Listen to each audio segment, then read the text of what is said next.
Hello everyone.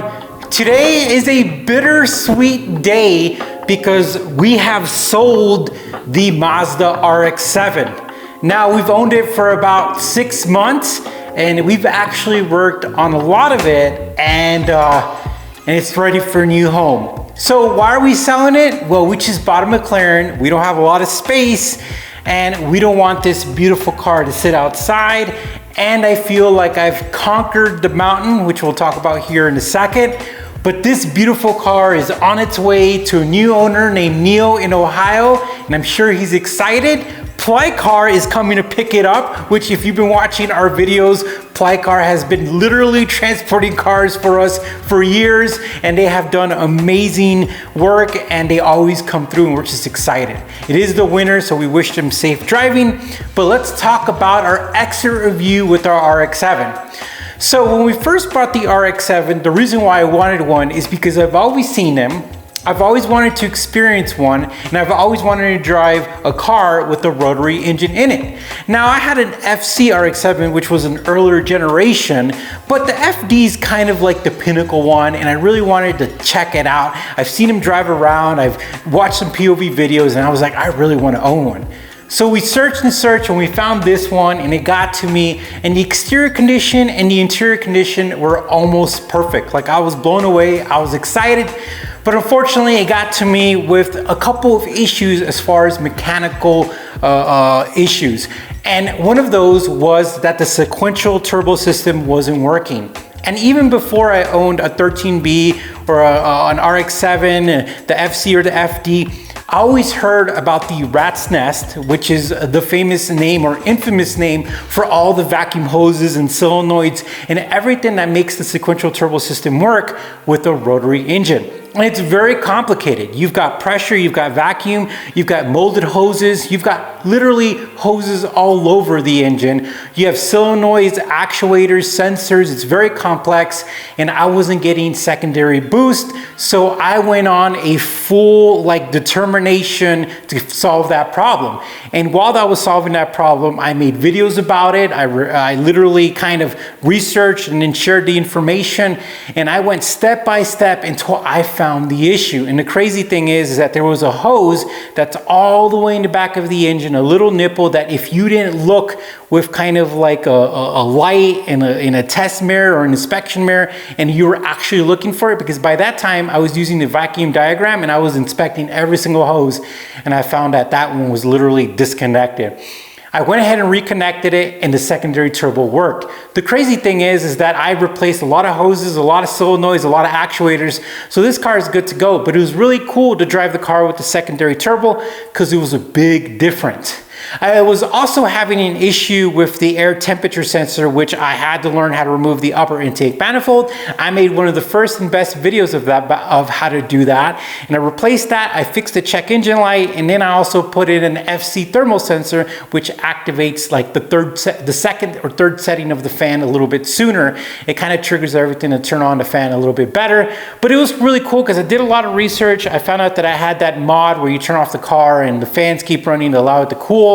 I did a lot of things. I installed an intake. I just went around and looked at some one-way check valves. I bought the Viton ones, or Viton, I always butcher the name of it. I installed the radio. I installed some interior parts. I connected a gauge, a boost gauge. I literally learned how to replace the oil and how to do it with the pump. And the crazy thing is with this car, it is literally the easiest oil change ever. And the reason why I say that, and I kind of appreciate this one, is because we have to do an oil change on the McLaren, and it's gonna be very complicated because it's got panels and it's got a bunch of stuff that you have to do. But this one, you literally stick the oil pump line in the dipstick and you just pump out the oil. I literally would pump it up to get the suction, walk away, and the bottle would be full of oil, and that's it, and you put new oil in. And the oil filter is also pretty easy to get in there once you remove one of the little intake elbows. So how did I feel about this car? Well, first off, I was really impressed that a lot of people love this car. A lot of people gave me some compliments. They loved it. They loved the style. Doug DeMuro says it's one of the most beautiful cars, and I could agree. It's got a wonderful shape. And the driving experience was really unique because it was very light, it was very nimble, and the rotary engine was very exciting. And also because it has aftermarket suspension, I went ahead and tuned it up up a little bit, it actually rides really well. It actually rides better than the other cars, and it kind of inspired me to get new suspension for the GTR because it actually rides pretty well. And it's not on anything special, it's on T and Flex, but I just worked because it's got a bunch of settings on there. I don't know if it's 20, 13, 30, 18, whatever, but I worked around and would drive until I found a perfect ride, because before it was just, you know, it was bouncing, and it kind of felt like the car was just bouncing, and it wasn't very balanced. So we're excited to move on. Again, it adds on to the experience, and I added a lot of content, and I met some cool people, and it really kind of tied my 90s Super JDM experience.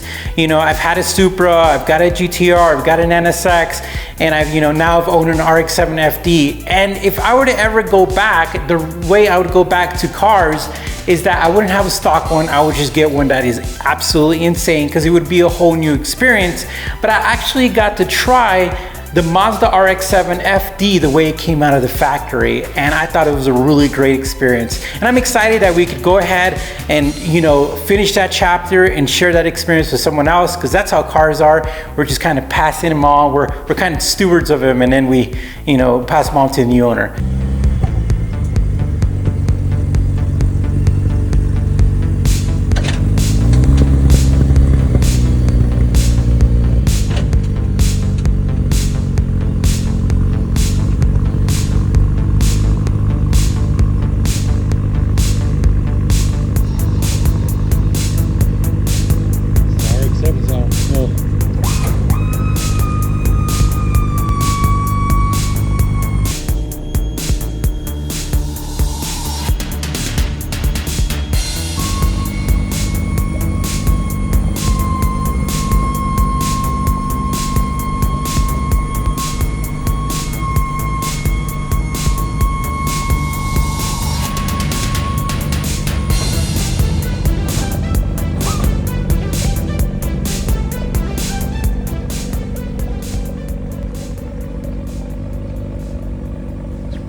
Sounds good.